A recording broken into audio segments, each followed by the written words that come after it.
আসসালামু আলাইকুম। আজকে দেখাচ্ছি দারুণ মজার ফার্মের মুরগি বা ব্রয়লার মুরগি।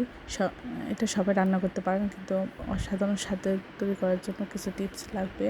আমরা প্রথমে তেলের মধ্যে পেঁয়াজ কাঁচামরিচ দিয়ে 1 চামচ আদা বাটা, 1 চামচ রসুন বাটা দিয়ে আমরা একটু ভেজে নিলাম। তারপর সামান্য পানি দিয়ে আধা চামচ লবণ, আধা চামচ হলুদ গুঁড়া, আধা চামচ জিরা গুঁড়া, 1 চামচ জিরা গুঁড়া এবং 2 চামচ ধনিয়া গুঁড়া, সামান্য একটু এলাচ গুঁড়া অর্থাৎ 5-7টা এলাচ গুঁড়া দিয়েছি, 2টা তেজপাতা, 3-4টা দারুচিনি দিয়েছি। দিয়ে আমরা মশলাটা খুব ভালো করে কষিয়ে আমরা এর মধ্যে মাংসটা দিয়ে দিচ্ছি।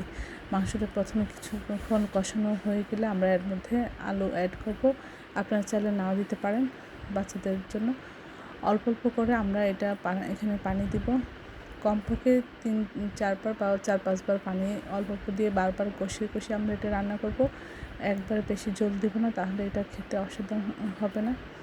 এটা অল্প অল্প করে কষিয়ে কষিয়ে রান্না করলে এটা খেতে অসাধারণ হয়। আর নিচে যেন লেগে না যায়, সেটার জন্য বারবার একটু একটু নেড়ে ছেড়ে দিতে হবে। তারপরে সব কিছু মোটামুটি ঠিক হয়ে গেলে একটু ঝোল দিয়ে আমরা এটা ঠিক করে নামিয়ে পরিবেশন করব। সবাই আমার চ্যানেলটি লাইক এবং শেয়ার দেবেন, সাবস্ক্রাইব করবেন, প্রিয়জনকে বেশি বেশি করে শেয়ার দেবেন। আর আমার চ্যানেলে সব রকম রান্নার রেসিপি রয়েছে, আশা করি দেখবেন।